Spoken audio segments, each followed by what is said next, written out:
By the time he found the first note, there were already dozens more hidden in places he had never thought to look.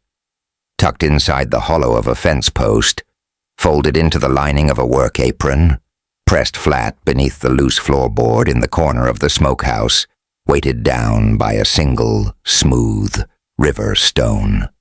He had been living 20 feet from a secret for months, and the secret had a shape now. It had a name. It had handwriting he recognized, a curve in the letters he had memorized without meaning to. By the time he understood what he was holding, it was too late to pretend he hadn't seen it. By the time she realized what she had set in motion, there was blood on the ground, and in the silence that followed. That long, terrible silence that sits over a plantation after something has gone irreversibly wrong. No one spoke the truth aloud. They never did. But the truth didn't disappear. It waited. It settled into the earth the way all things do. Slowly, quietly, with the patience of something that knows it will eventually be found. This is that story. If you're watching this for the first time, welcome. If this is the kind of history that deserves to be told, subscribe. And drop in the comments. Where in the world are you watching from tonight? Because these stories travel further than the people who lived them ever could. You have to understand the land before you can understand what happened on it. The Alabama Black Belt in the summer of 1857 is not a place. It is a system, a logic. A world with rules so deeply embedded in its soil that most of the people living inside it have stopped noticing the rules at all. The way you stop noticing the walls of a room you've lived in long enough. The land itself is extraordinary. The soil here is dark and dense, almost black, a wide, fertile band that cuts across the central part of the state like a bruise. It grows cotton the way other places grow weeds, effortlessly, relentlessly. In August the fields go white, as far as the eye can reach, and from a certain angle, at a certain hour, with the light coming in low and golden from the west, the whole landscape looks almost peaceful, almost. The plantation that concerns us sits on roughly 1,100 acres along the western bank of a tributary that feeds eventually into the Alabama River. It is not the largest operation in the county. It is not the smallest. It occupies that middle ground that feels, from the outside, almost ordinary, the kind of place that would not draw a second glance from a traveler passing on the road. The main house is white-columned, 2 stories, a wide front porch facing south to catch the afternoon breeze. Inside, 12 rooms, imported wallpaper in the parlor, a mahogany dining table that seats 16, and a piano in the front room that is played on Sunday afternoons and not particularly well. There are outbuildings behind the main house, a kitchen structure set apart from the main house to keep the heat and the fire risk at a distance. A smokehouse, a dairy, a carriage house. Further back, past a line of old water oaks draped in Spanish moss, the quarters begin. 23 structures, low, dark. The spaces between them worn bare by years of foot traffic. 111 people live in those structures, men, women, and children, skilled workers and field workers, the very old and the very young. People who have been on this land for decades, and people who arrived within the past year on a chain coffle from Georgia, still bearing the particular kind of silence that comes from having lost everything once already and knowing it can happen again. This is their world, and like all worlds, it has its own geography, not just physical, but social. There are hierarchies here that the plantation owner understands only partially. Alliances he cannot see. Communication systems he has never mapped. channels of information that move through this community like water through limestone, invisible on the surface, unconstant beneath it. The man who will be at the center of this story moves through that invisible world with the particular grace of someone who has spent years learning how to be underestimated. His name is Cass. He is 31 years old in the summer of 1857. He has been on this plantation since he was 7, which means he has spent 24 years learning the precise shape of this particular cage. He knows which boards in the carriage house creak at what pressure. He knows which overseer drinks on Tuesday nights and sleeps heavily on Wednesday mornings. He knows the patterns of the dogs, where they sleep, how far their chains reach, what sounds they respond to, and what sounds they've learned to ignore. He did not gather this information deliberately, or rather, he did not gather it the way a man plans a campaign. He gathered it the way any intelligent person gathers information about a dangerous environment, continuously, quietly, without letting anyone see that he was gathering it at all. Cass is a cooper by trade. He makes and repairs barrels, the kind used for storing salt pork, storing molasses, shipping cotton seed, holding water. It is skilled work. It takes years to learn and years more to do well. A good cooper is worth money, which means a good cooper is afforded a latitude that field workers are not. He moves around the property. He goes to the main outbuildings, the barn, the dairy. He delivers finished work. He collects materials. He has, over the years, developed a reputation for reliability that functions as a kind of armor. Not freedom, but something adjacent to it. A predictability that the white people around him have come to depend on, enough that they have stopped watching him quite as closely as they watch others. This is not an accident. He built that reputation with the same patience and precision he brings to every piece of his work. He understood, perhaps earlier than most, that invisibility is a form of power, that the man who is trusted is the man who is left alone, that the man who is left alone is the man who can think. And Cass thinks constantly. He thinks about the river to the west, which runs north and then bends east. He thinks about the distance to the county line. He thinks about the pattern of the mail rider who comes on Thursdays and whose route he has traced in his mind so many times. It has become a kind of map. He thinks about free black communities he has heard about in careful, whispered conversations. Places that may as well be mythology, except that the people describing them are too specific, too careful with their details, to be making them up. He thinks about all of this, and then he puts those thoughts away, presses them down, smooth and flat, into some internal space where they cannot be read on his face, and he goes back to his work. He is, in other words, a man living two lives simultaneously, and he has done it for so long that he no longer experiences it as a contradiction. It is simply what survival requires. Her name is Margaret. She is 28 years old. She has been married to the plantation owner, a man named Harlan, for 6 years.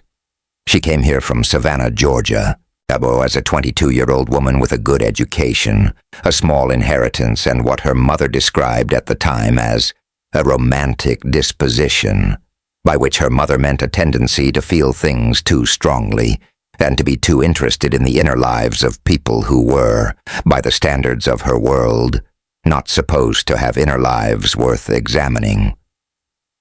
The marriage to Harlan was arranged with the assistance of mutual acquaintances and sealed by the practical logic of the era. He needed a wife of respectable family. She needed a husband with property. The affection between them, to the extent that it existed at the beginning, had cooled steadily over 6 years into something that functions less like love and more like a shared management of appearances. Harlan is 44, and he is not a cruel man in the theatrical sense, not a man who takes visible pleasure in violence or humiliation. He is something arguably more dangerous, a man who has so thoroughly absorbed the logic of the system he was born into that he genuinely does not question it. It does not occur to him that there is anything to question. The people on his land are property. That is not a moral position for him. It is simply a fact, the way weather is a fact, the way the river is a fact. He manages his property with the detached efficiency of someone who has confused human beings with inventory.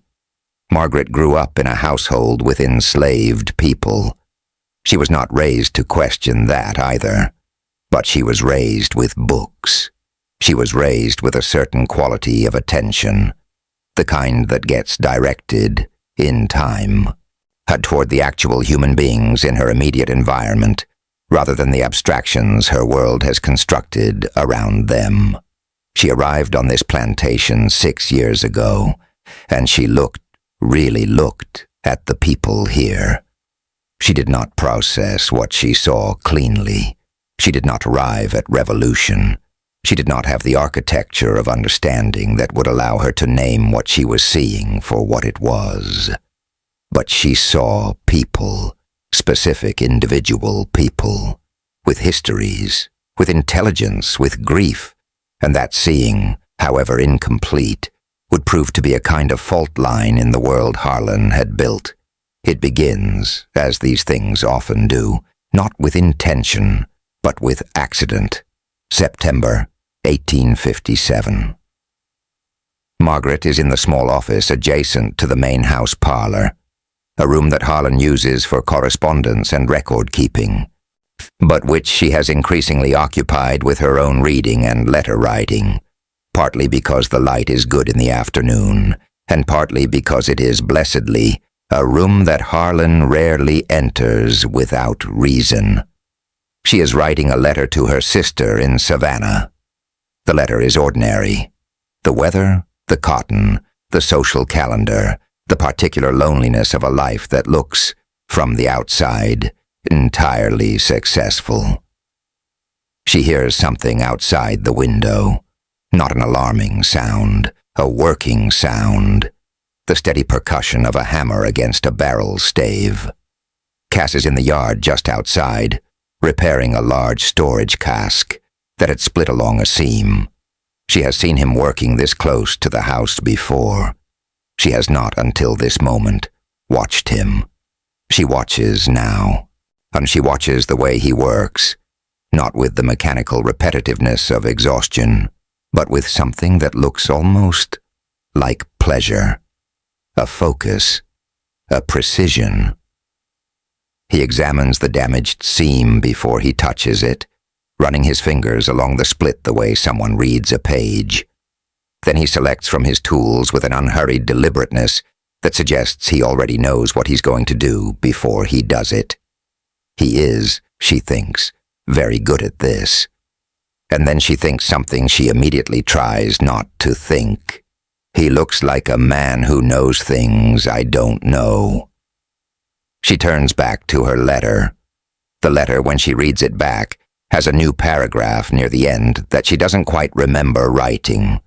A paragraph about how strange it is, living in a place where you cannot talk honestly to anyone, where every conversation has a script, and where she sometimes feels like she is performing a life rather than living one.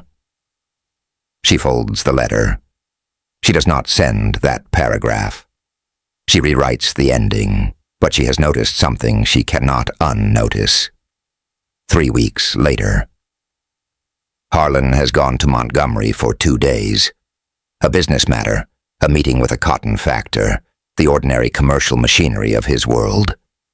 Margaret is alone in the house with the household staff and the distant rhythmic sounds of the property at work. She is in the library. A modest room, but a real one, with perhaps 200 volumes, most of them practical, agricultural manuals, legal guides, a few volumes of history, some theological texts. And then on one shelf, pressed between a farm almanac and a book of Southern Presbyterian sermons, a copy of Robinson Crusoe. She pulls it out. Yeah, she has read it before. She opens it anyway, and a small folded paper falls out. She stares at it on the floor for a moment before picking it up. She unfolds it. Inside, in handwriting that is careful and clearly unpracticed, the handwriting of someone who has taught themselves, letter by letter, in stolen time, is a single sentence. I have read this book 3 times. The ending is not enough. She reads it again, and again. She looks around the room as though expecting someone to appear and explain what she is holding. No one does. She folds the paper. She puts it in the pocket of her dress. She sits down in the chair by the window with Robinson Crusoe open on her lap and does not read a single word for the next 40 minutes. She does not know who wrote it. She has suspicions, educated guesses based on opportunity and proximity. The library is not a forbidden space, technically, but it is not a space that enslaved workers are generally found in without a clear errand to explain their presence. The people most likely to have been in this room recently, unsupervised, long enough to both read a book and leave a response to it, form a short list in her mind. The list has one name at the top. She does not confirm this. She does not ask. She has been trained, by her upbringing, by 6 years of this marriage, by the entire operating logic of her world, to not ask certain questions, to maintain the necessary fictions. But she is also a woman who has been performing a life rather than living one, and something in that small folded note has struck a frequency she hadn't known was still vibrating. She goes back to the office. She sits at the desk, and as she takes out a sheet of paper, she writes, "The ending isn't enough because he survived, and that was all. Surviving isn't the same as living. I think about that often." She stares at what she has written for a long time. Then she does something that will change everything. She folds it. She walks to the library. She opens Robinson Crusoe to the last page. She tucks the note between the back cover and the final leaf. She walks away. She tells herself this is not what it is. She is wrong. He finds her note within 2 days. He reads it in the smokehouse where he has legitimate reason to be, standing with his back to the door, the paper held low against the wall. His face does not change. He has spent too many years controlling his face for it to change now. But something happens behind his eyes. Something that isn't quite surprise and isn't quite satisfaction, but is somewhere between the two. Something that feels, if he lets himself name it, like the particular shock of being seen. He had not expected a response. He had not entirely expected to leave the original note. It had been an impulse, dangerous, borderline reckless, which was unusual for him. He had been in the library returning a tool that had been left there by a carpenter doing work on the shelves. He had run his eyes along the spines, which he did whenever he was in a room with books, because he had taught himself to read at 15, and books are not neutral objects to a person who paid for that knowledge in stolen hours and constant fear. He had taken Robinson Crusoe down. He had read the last page. He had felt, how suddenly and with unexpected force, the particular frustration of a story that mistakes endurance for triumph. And he had written the note without fully deciding to, and left it without fully deciding to. and then spent a week waiting to see if the silence that followed was ordinary silence, or the particular silence that precedes consequences. It was neither. It was this. He reads her note again. Surviving isn't the same as living. I think about that often. He thinks. So do I. He does not write back immediately. He waits 3 days, which is both caution and a kind of test. If anything has shifted in his environment, if there is more observation, more suspicion, any change in the texture of the scrutiny around him, he will know. He watches for it, the way he watches for everything, continuously, without appearing to watch at all. Nothing shifts. He writes back. He writes, "What would living look like if it were possible?" He puts it back in the book. It is important to understand at this point what is actually happening, what these notes are, and what they are not. They are not love letters. Not yet. They are something stranger and more dangerous than that. They are honest conversations. Conversations happening between two people who have not had an honest conversation with another human being in longer than either of them can clearly remember. She writes about the particular suffocation of her life. The performance of contentment, the way every day has a script she didn't write. The feeling that her intelligence is a problem to be managed rather than a quality to be used. She writes about books. She writes about what she actually thinks. What about things she has never said aloud to anyone? He writes about what it feels like to be excellent at work you did not choose. About the specific experience of being trusted with responsibility that stops precisely at the edge of freedom. About ideas he has had that he has never been able to speak because the act of speaking them, in certain contexts, is itself a punishable act. Neither of them writes the dangerous things directly. They are not naive. They write around the edges of the dangerous things, in language that stays, technically, within the range of the permissible, while meaning something far beyond it. They are both intelligent enough to know what they are doing. They are both, for different reasons, doing it anyway. By November, they have developed something with the shape of a system. How the books in the library serve as a drop box. Robinson Crusoe first, then, when that feels too obvious, too consistent, a rotation, a different book each week. The system for indicating which book requires a brief contact point. The placement of a specific tool on a specific shelf in the carriage house, shifted left or right to indicate which letter of the alphabet begins the title of the current book. This code was her suggestion, the backup confirmation. A piece of red thread tied around a fence post near the cooper's shed, indicating that a note has been placed and the previous one retrieved, was his. The system has the elegance of something designed by two careful minds working independently toward the same problem. She thinks, sometimes, that this is the most intellectually engaged she has been since she stopped being educated. He thinks, sometimes, that he is doing something irreversible. He is right. But he continues. Harlan Beaumont is not stupid. This is important. It would be convenient narratively if he were. Convenient to write him as a blunt instrument, a man of pure appetite and zero perception, so absorbed in the mechanical management of his property that he simply cannot see what is happening in front of him. But that is not who he is, and a story that turns on his eventual perception cannot afford to underestimate his capacity for it. Harlan is, within the boundaries of his world, a perceptive man.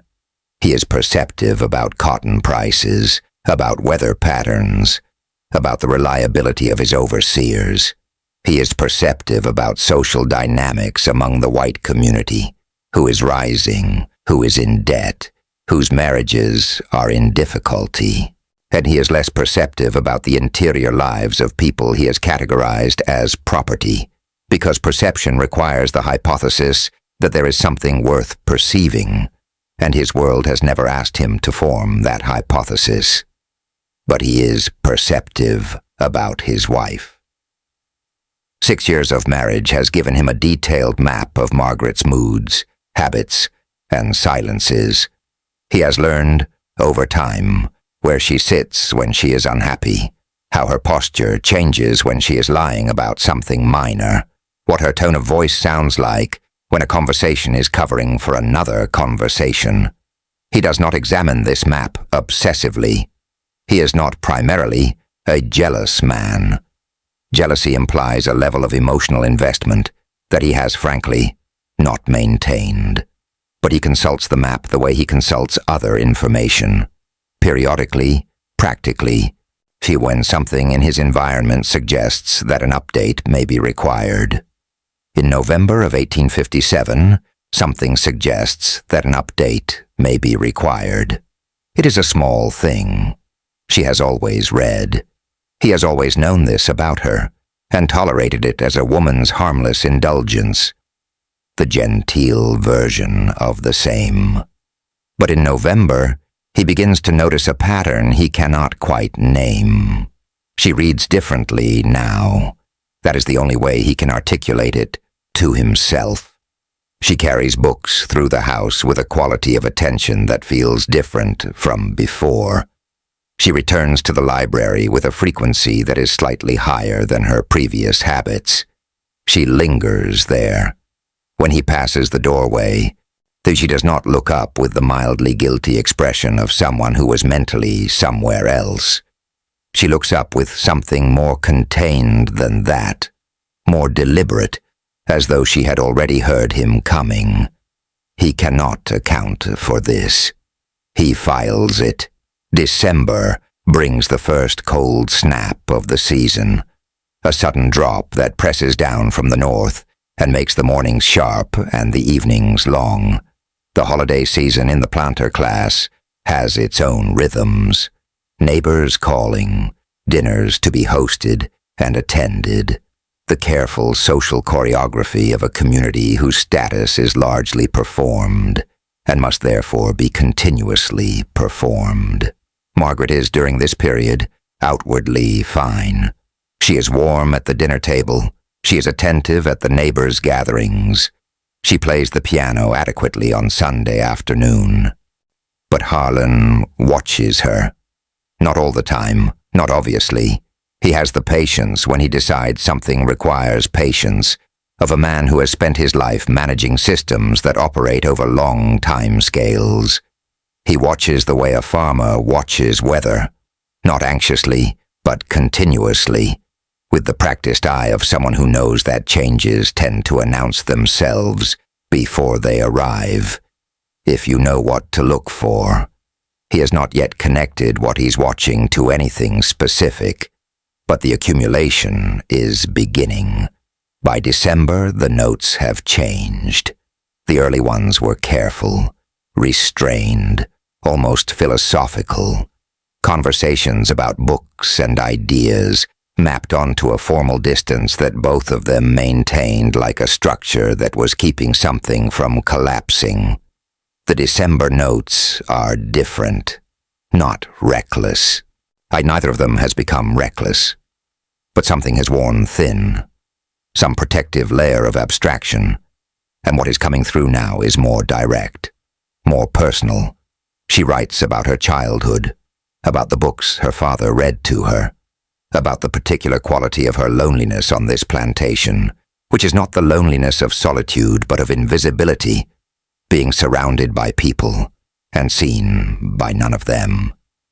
He writes about what it cost him to learn to read, about the man who taught him, an older enslaved man, now dead, who had believed, with a faith Cass did not entirely share, that knowledge was a form of freedom, even when freedom itself was denied. He writes about how he is not sure the old man was right, but he also cannot stop reading, which perhaps means something. He writes in one note, a single line that she reads perhaps 20 times before she puts it away. You are the first person in years who has spoken to me as though I am a person. I am aware of everything that sentence contains. She reads it. She feels the specific weight of what he is trusting her with. She feels, also, the specific weight of what it means that it took until now. That she is only now, at 28, in the 6th year of a life she did not entirely choose, reaching through the back pages of a library book to have a real conversation with another human being. She writes back, I am aware of everything mine contains as well, and I am not sorry. She puts the note in the book. She stands in the library for a moment with her hand on the spine, and she thinks, this cannot go anywhere. This cannot become anything. We both know what this world is. She thinks this, and then she goes back upstairs and lies awake for 3 hours. Cass has not been under any illusions about what this is. He is a man who has survived 24 years on this plantation by maintaining a rigorous clarity about his situation, about the precise nature of the power structures around him, about the exact location of every line he cannot cross, about the cost of miscalculation. He has been throughout this correspondence, aware of the danger with a completeness that she is not capable of matching, because the consequences for him are not the same as the consequences for her. For her, discovery means humiliation, social ruin, a marriage destroyed. For him, discovery means something that occupies a different category of consequence entirely. He has run the calculation. He has run it many times. But he has identified the exit points, the places in the exchange where he could simply stop, let the silence stretch, let the correspondence die by natural inaction. He has chosen not to take those exits. He does this with full awareness. He does this because, and this is the part that he examines most carefully, most skeptically, in the long quiet of the nights. He does not believe this is recklessness. He does not believe this is emotion-overwhelming judgment. He believes, when he thinks it through as clearly as he can, that this connection is doing something to his internal world that is not separate from his survival, but continuous with it. That being seen, actually seen as a person with a mind, is not a luxury. That it is, in some fundamental way, part of what makes endurance possible. He may be wrong about this. He knows he may be wrong. He continues, anyway. The crack appears, as cracks usually do, not in the place you're watching. It is not the library that gives them away. It is not the fence post, or the red thread, or the book title code. Those systems hold. It is a conversation. Margaret is in the kitchen house, speaking to the cook, a woman named Delia, who has been on this plantation for 30 years, and who has the particular stillness of someone who has learned to hear everything without appearing to listen. The conversation is ordinary, the week's menu, a problem with the salt supply, the particular difficulty of preparing for an upcoming dinner with neighbors from 2 counties over. And in the middle of this conversation, Margaret asks, casually, so casually that she believes it sounds like nothing, whether Cass has been given enough materials to complete the barrel repair he mentioned needing. Delia's expression does not change, but she pauses for exactly 1/2 second before answering, 1/2 second that Margaret catches and files and immediately tries to dismiss. Delia says that she doesn't know, that that would be something for the overseer to handle, and then she turns back to the preparation she was doing with a completeness that closes the conversation firmly. Margaret feels, walking back across the yard, a cold clarity. Delia knows something, or suspects something, or has noticed something that Margaret thought no one was noticing. Delia had been watching since October, not because she suspected harm, not out of loyalty to Harlan, which was a concept that had never occupied any space in her understanding of her own interests, but because she was 53 years old and had survived 30 years on this plantation through a comprehensive awareness of everything happening around her, and because she had watched other people's secrets become disasters enough times to recognize the shape of one forming. She had noticed the pattern with the books, not the specific system, the code, the placement of the tool, but the pattern. She had noticed that Margaret went to the library more than she used to, and that Cass had reason to be near the main house more than strictly necessary. She had not confirmed her suspicion. She did not need to confirm it to be certain of it. She had also, for 2 months, done nothing. This was not a simple decision. She had turned it over with the care that every decision of this kind required. The weighing of dangers, the calculation of interests, the fundamental question of who gets hurt by which choice. She had not arrived at a clean answer. She had arrived at the understanding that this was not her secret to manage, and that the people carrying it had not asked for her intervention, and that she had enough of her own weight to carry without adding theirs. But Margaret's question, that too casual question in the middle of an ordinary kitchen conversation, had changed the calculation. Because if Margaret was not careful, if she was not more careful than she was apparently being, Delia was going to be standing in the vicinity of a disaster she had not chosen and could not avoid. Delia goes back to her work. She thinks about what to do, and she decides to wait a little longer. Harlan is in his office. He is reviewing the accounts for the past quarter. Cotton prices, debt ratios, the ongoing cost of maintaining a labor force that he conceptualizes entirely in economic terms. He is good at this. The numbers are, for him, a form of clarity in a life that is not always clear. He stops. He thinks, for no specific reason he can identify, about the barrel repair that was completed near the side yard in late September. He thinks about this because he had, at the time, considered it unusual that Cass was working that close to the main house for that many consecutive hours. He had noted it and moved on. He notes things. He does not always know immediately what to do with what he notes. He takes out a small ledger, not the financial ledger, a different one, a personal one that he keeps in the bottom drawer of his desk, and he writes down 3 dates. 3 moments over the past several months that have landed in his awareness and stayed there. September, the barrel work. November, Margaret's changed reading habits. January, a conversation he overheard a fragment of, walking past the kitchen house. Margaret's voice, then Delia's, then a silence that had a particular texture.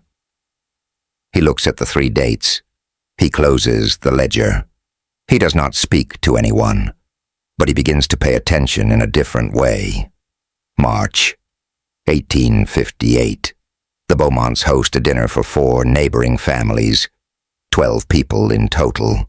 The formal affair that requires Margaret's full performance capabilities and Harlan's full deployment of the particular warmth he can generate for social occasions when it is professionally useful.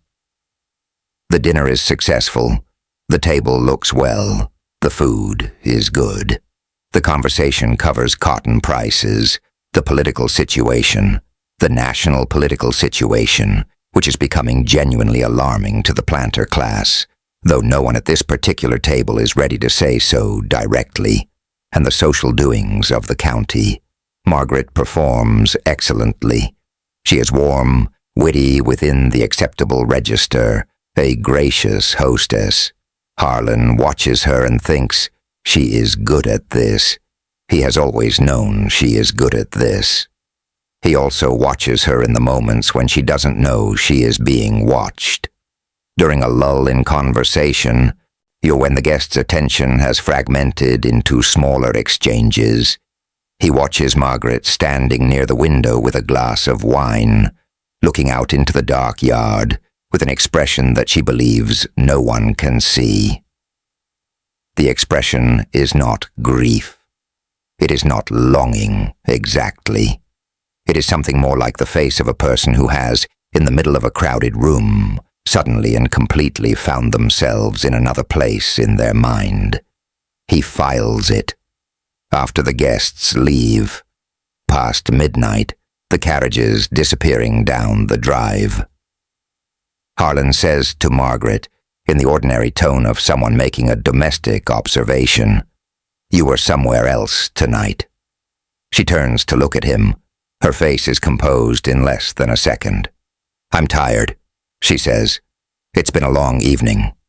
"Yes," he says. He says nothing more, but something has been confirmed for him that he had not quite been willing to confirm before. 4 days after the dinner party, Cass is in the library. He has legitimate reason to be there. He is delivering a repaired set of hinges to the household carpenter, who is fixing a cabinet in the adjoining room, and his path takes him through the library doorway. He moves to the bookshelf. He checks the current book. There is a note. He takes it. He is in the library for perhaps 40 seconds total. He is walking back through the hall toward the side entrance when Harlan appears at the top of the staircase. They see each other. Cass keeps walking. His pace does not change. His face does not change. The note is inside his work apron, folded, pressed against his ribs beneath 2 layers of fabric. Harlan looks at him.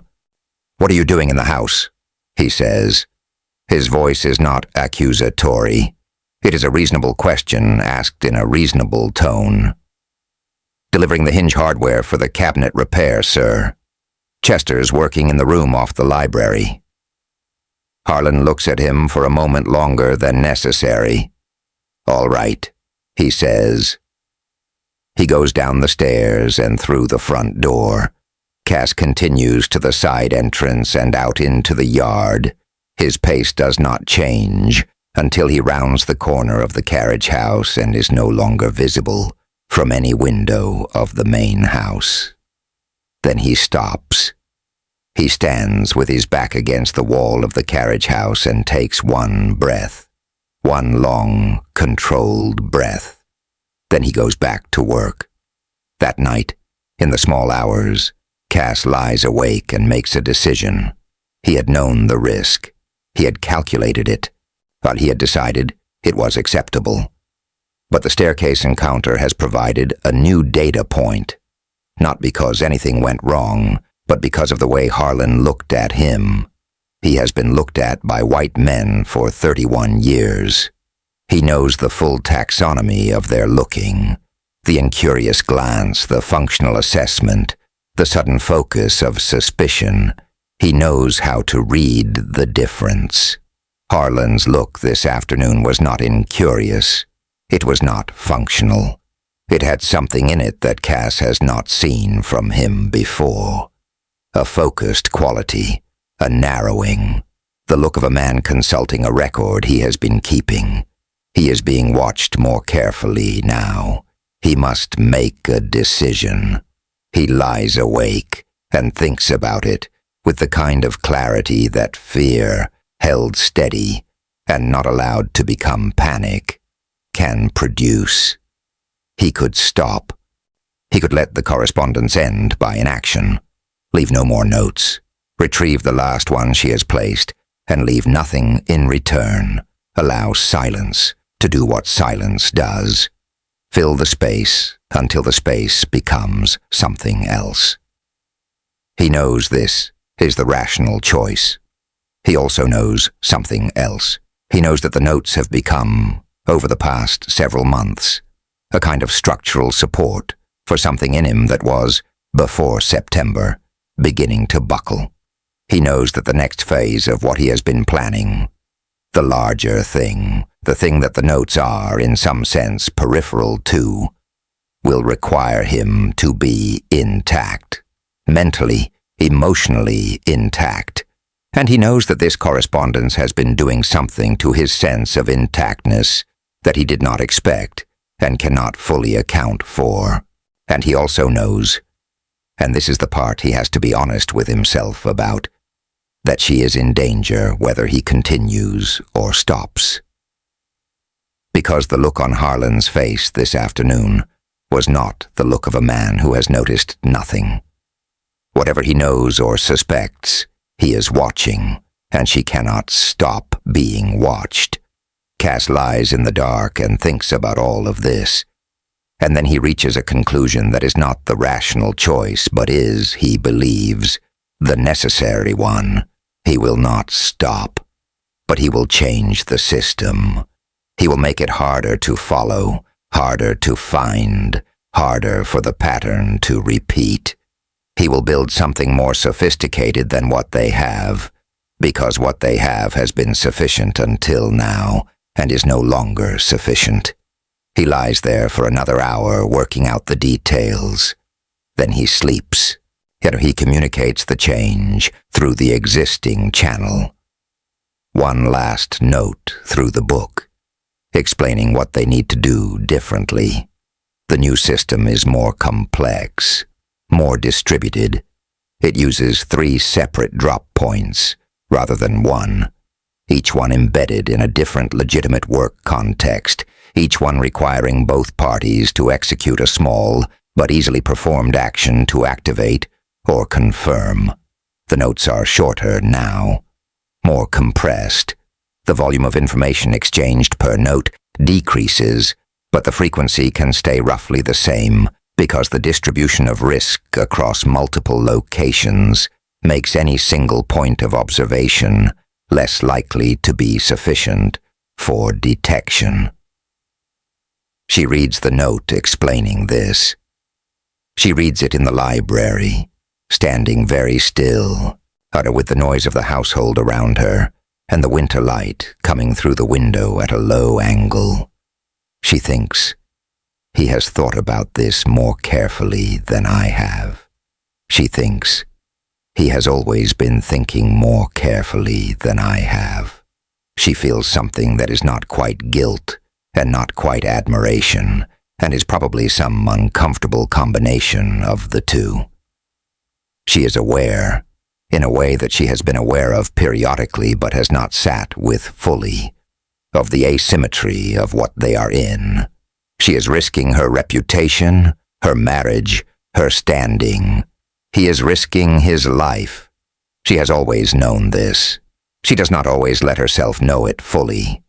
She folds the note. She commits the new system to memory. She burns the paper in the fireplace in the library, watching it catch and curl and disappear. She writes back, "Understood. I will do my part." She means it. April comes in wet and warm, the early Alabama spring arriving with the particular extravagance of a season that has waited long enough. The new system holds. The notes continue. They are different now, tighter, more careful, stripped of the philosophical indulgence of the early months. But something about the compression has changed them in a way that neither of them expected. The things that survive the compression are the things that matter most. The notes have become, in some way, more true.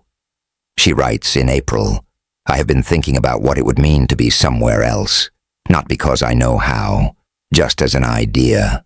He writes back, "Ideas are where everything starts. You already know that."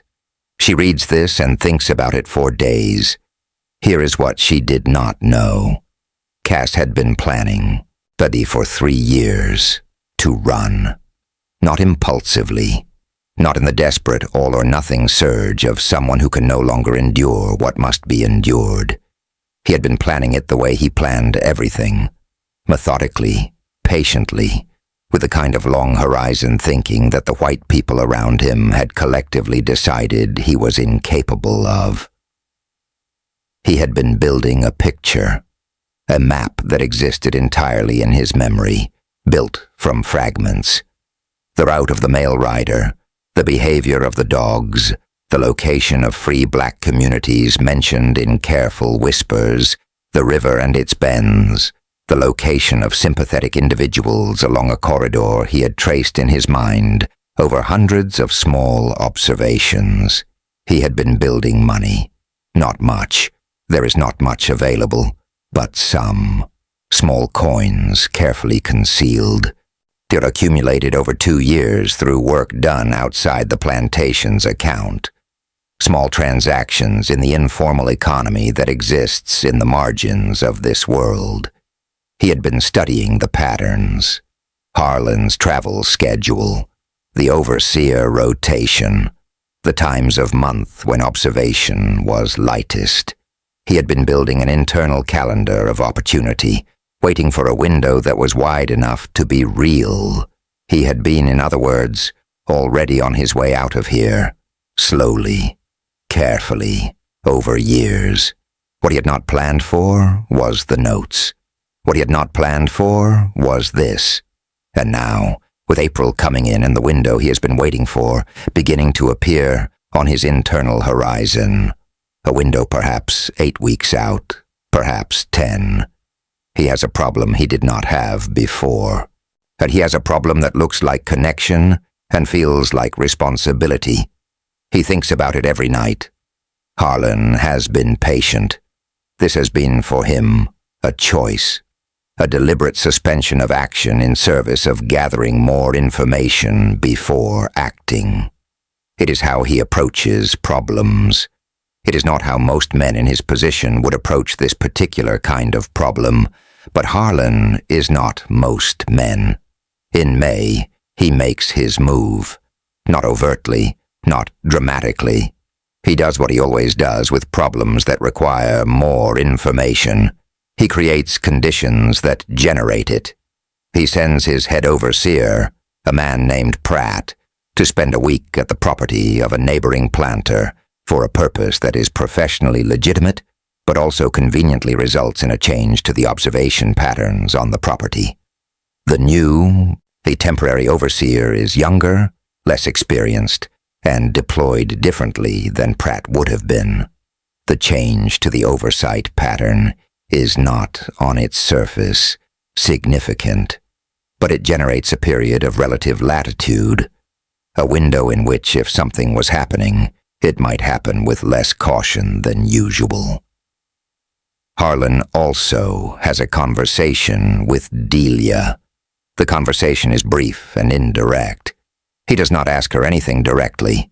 He asks her, in the course of what presents itself as an administrative conversation about the household's functioning, whether she has noticed anything in the past several months that seemed irregular to her, anything that hadn't fit the usual pattern. Delia is 53 years old. She has been having conversations like this her entire life. Though she knows every possible shape a conversation like this can take.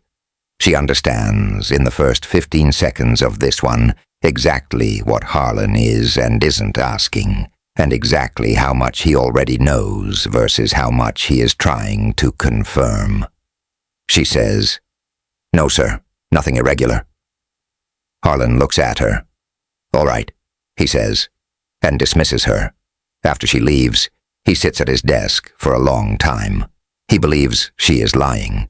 He is certain she is lying, but a lie, in this case, has told him something more useful than the truth would have. It has told him that whatever is happening, it has enough weight and shape that a woman like Delia, with 30 years of survival investment in this property, has decided it is worth lying about. He closes the ledger. He goes upstairs.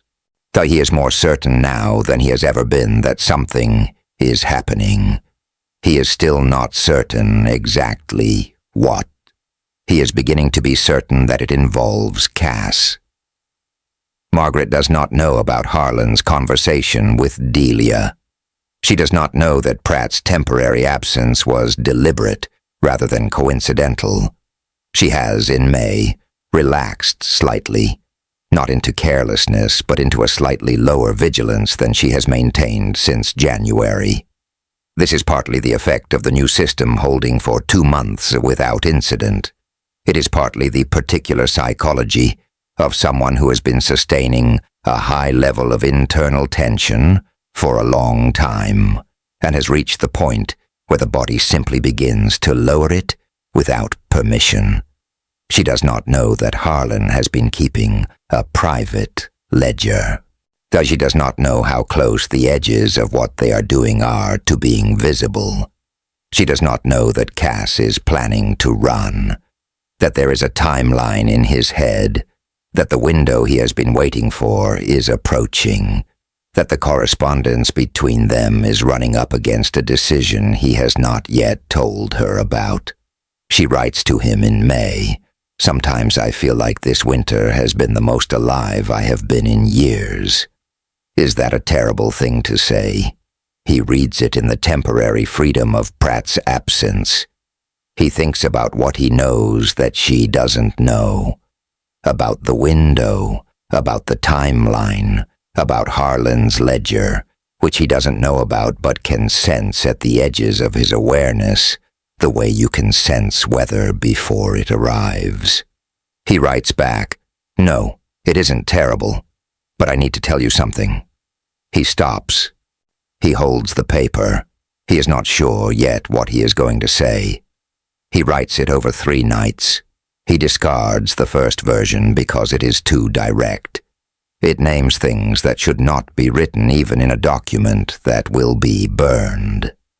The second version is too careful, which in this case means it doesn't actually say what it needs to say.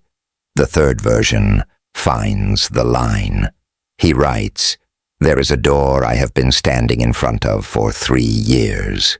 I have studied that door so carefully that I know every hinge, every grain of the wood, how far it will swing when it finally opens.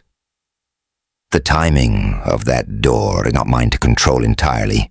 It depends on things outside both of us. But the window is coming, perhaps 6 weeks, perhaps 8. I am writing this not to frighten you, and not to ask anything of you.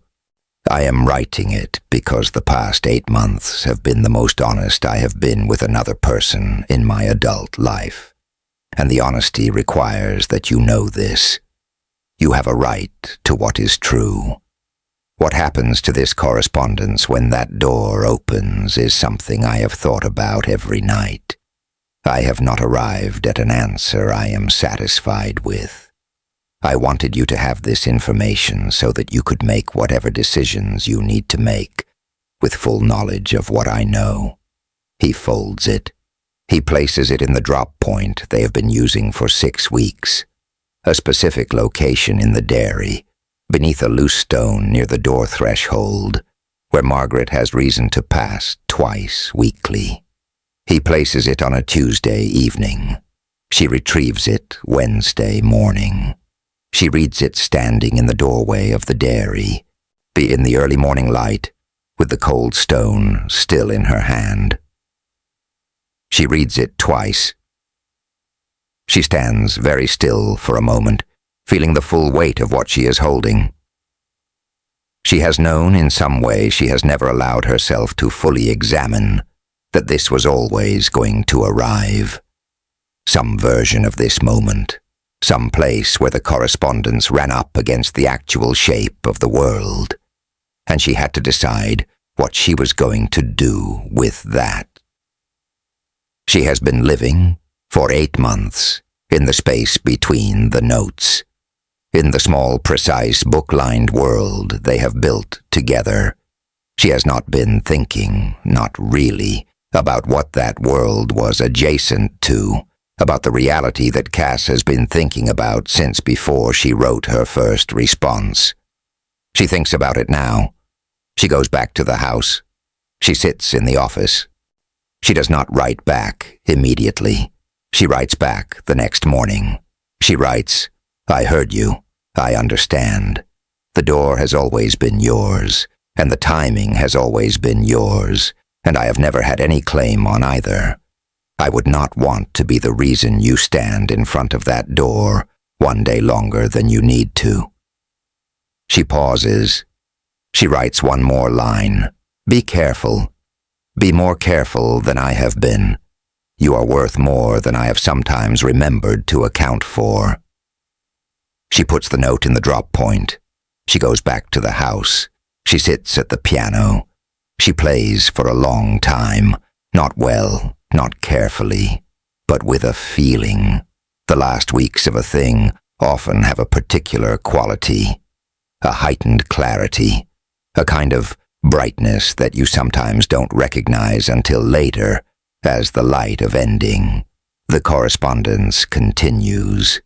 It is, if anything, more alive now than it has been, stripped of any remaining pretense, carrying the full weight of what both of them know. He writes about the world beyond the plantation with a directness he has not used before. About places, about the particular texture of the future he has been building in his mind. He writes about what he intends for himself, not in detail that is dangerous, but in the abstract shape of it. A life where the work I do is mine, where the thinking I do leads somewhere, where I am not performing nothing when I am thinking.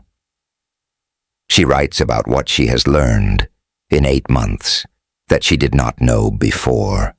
She writes about the specific experience of having been seen, of having had her intelligence treated as a real thing by someone who had more reason than most to recognize intelligence and more to lose than most by acknowledging it.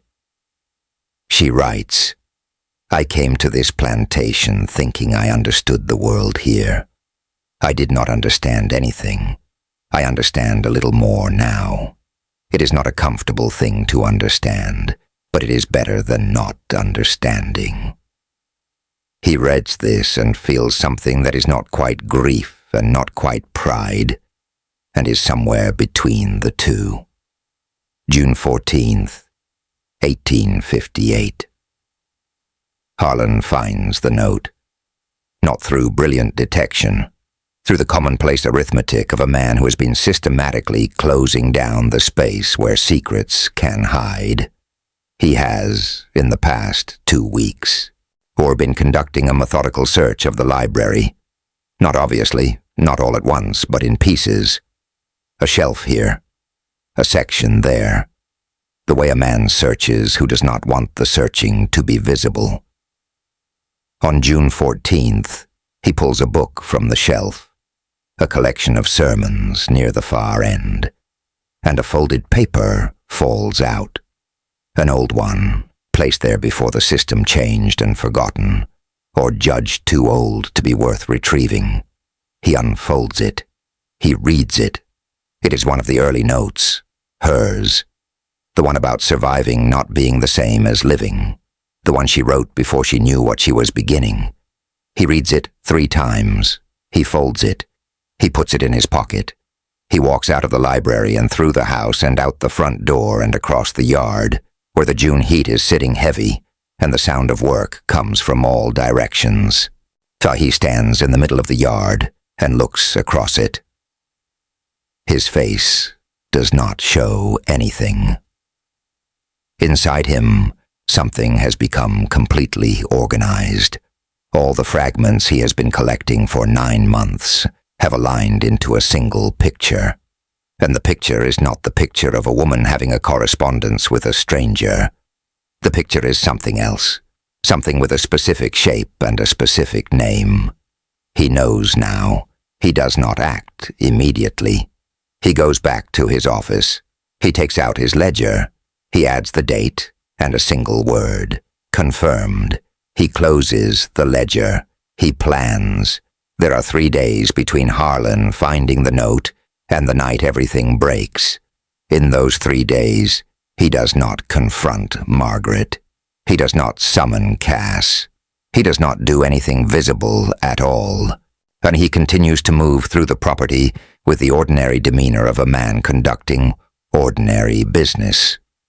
But he is watching now with a completeness he has not applied before. He has abandoned the pretense of indirection. He is watching the library, the dairy, the cooper's shed. He is watching Margaret's movements and Cass's movements with the full attention of someone who now knows what to look for. On the second day, he sees the drop point in the dairy being used.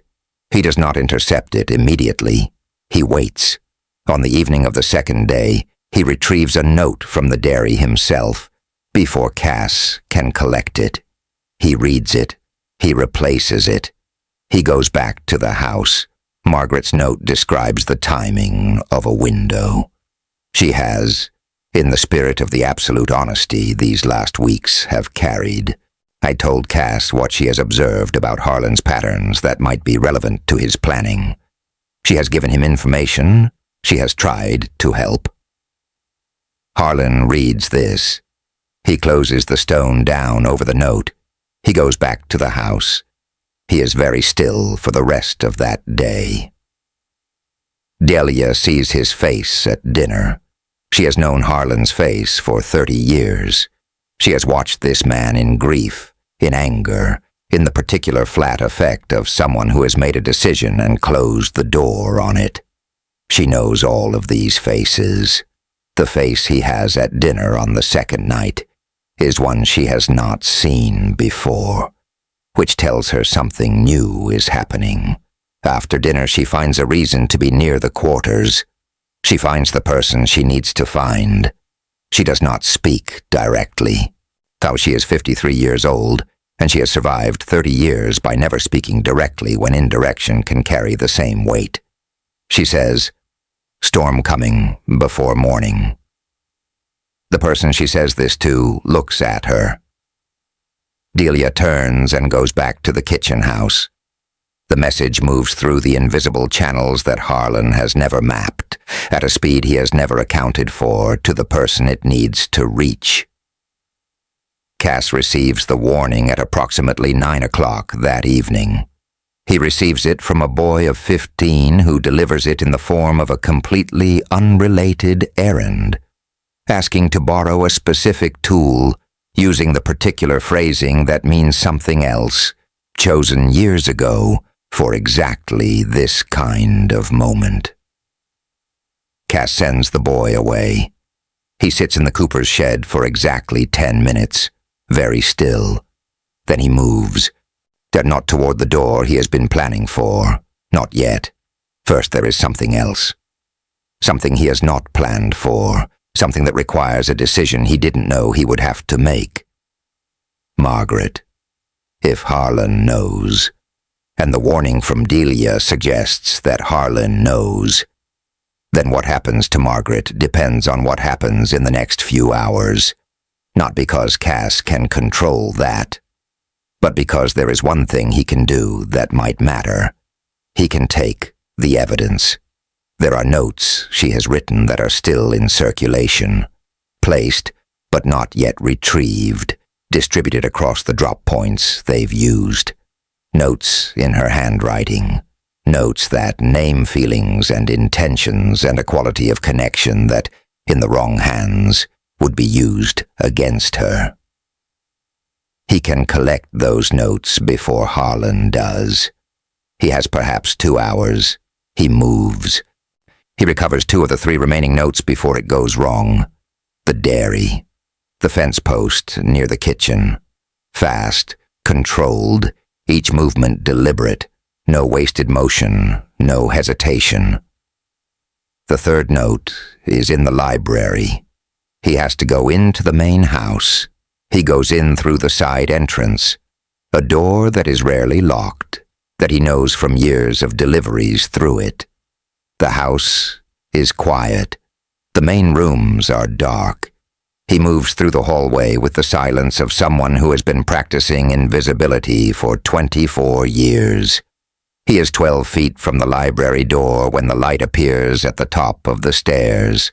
Harlan, holding a lamp, dressed, awake, perhaps not sleeping, perhaps waiting, perhaps with his own calculations about what might happen tonight.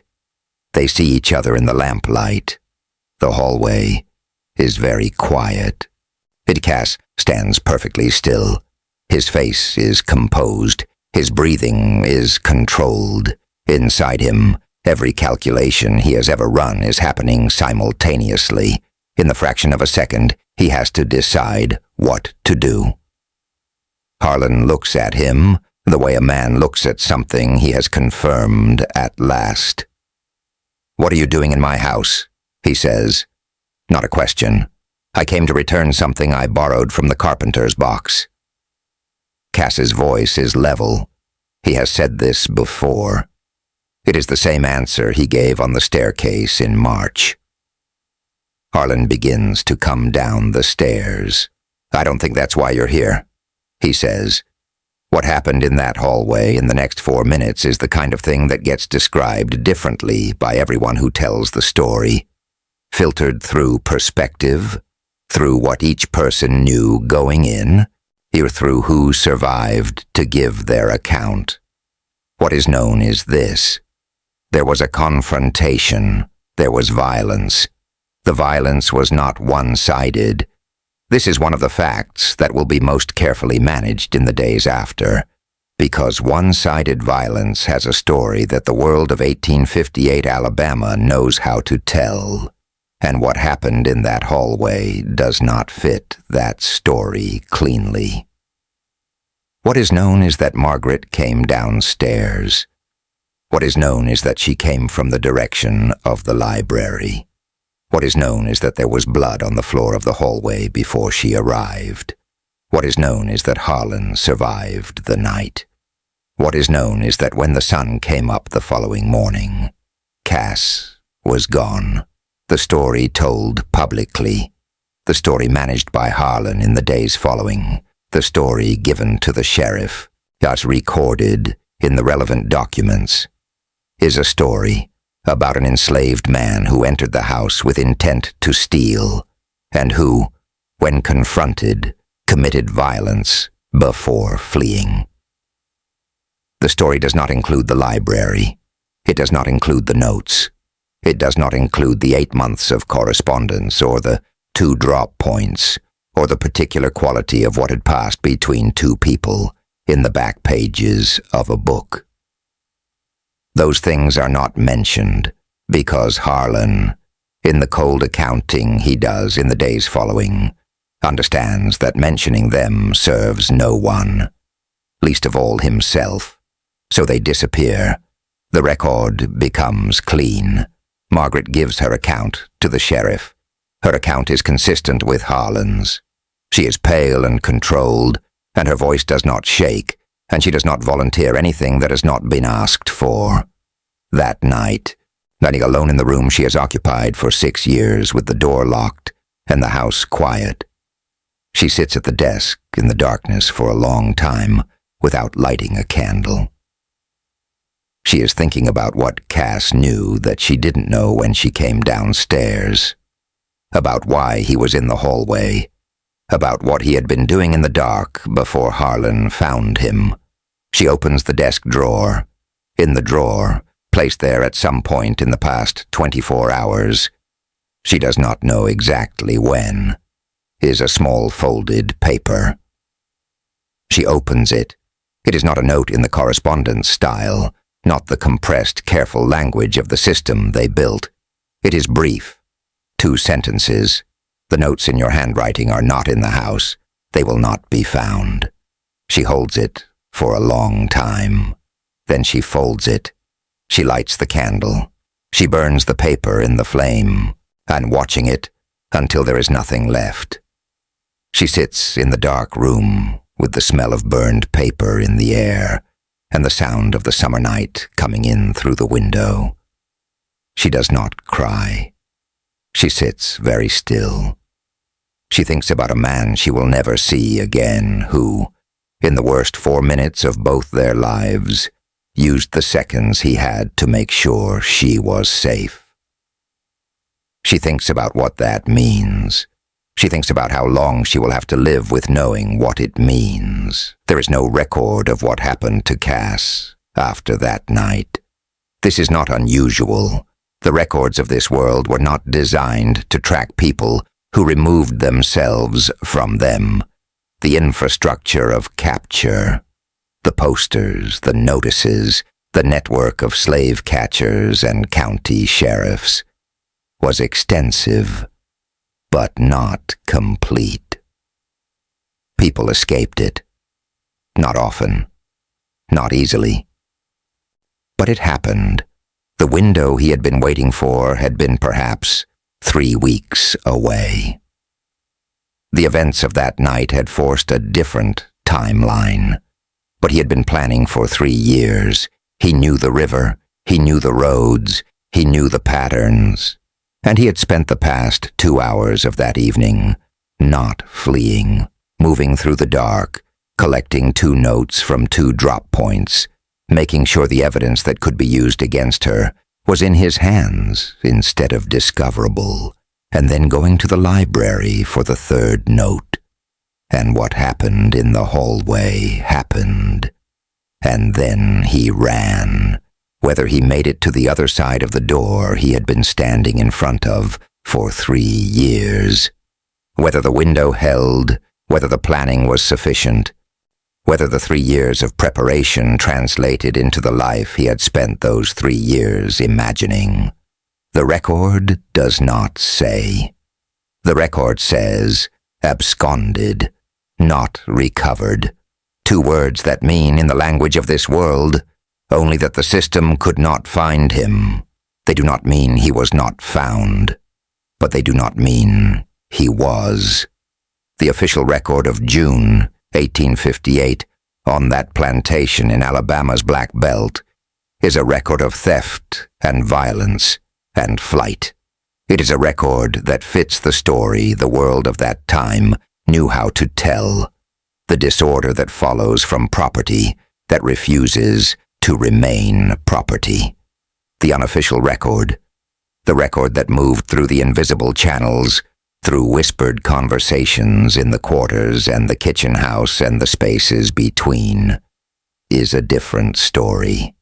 In that record, a man outsmarted a system that had spent 24 years trying to convince him he couldn't. In that record, 2 people found.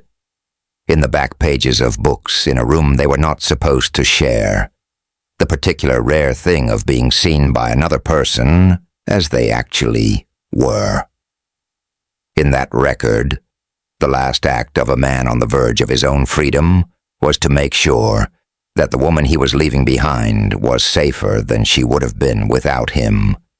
That record doesn't exist in any archive. It exists the way most true things exist. Passed down, transformed, fragmented, half lost, carried in the memory of people who had reason to remember it and no safe way to write it down. It exists the way Delia's warning existed, as a piece of truth that moved through the dark, faster than the people in power could follow it. Hell, there are thousands of stories like this one. Not identical. Every story is its own. Every person is their own. Every act of resistance or intelligence or love in conditions of absolute constraint is particular and irreducible to pattern. But there are thousands of stories in which the person doing the extraordinary thing is also the person whose name the record does not keep. Where the intelligence and the courage and the love are real and verifiable, and also, by design, unverifiable, because the systems of the time worked very hard to ensure that the intelligence of certain people left no trace. We are left, in those cases, with the edges, the gap in the record where the person should be, the 2-word notation, absconded, not recovered. That means a life was lived that the record refused to hold. That we are left with the obligation to look at those edges and understand that an absence in the record is not an absence of the person, that the silence is not emptiness, that somewhere in the ground beneath what was written There is what was true, and that the job of whoever is left, whoever comes after, whoever inherits the obligation to look, is to stand at that silence and understand that it is full. If you're still here, thank you. Not in the way that words get thanked on the internet, in the older sense. You gave time to something that deserved time, to people who deserved to be remembered with care. If this story stayed with you, if something in it felt like something you'd been looking for without knowing you were looking, tell someone, not this channel. Tell someone in your life that there are stories underneath the stories you were given, and that they are worth finding. And if you want to keep finding them, you know where to come. Drop in the comments. What part of this story hit you hardest? Was it the notes? The last 4 minutes in the hallway? What Delia chose to do, and what she chose not to do? These are the conversations that bring this kind of history back to life. This has been Unmarked History.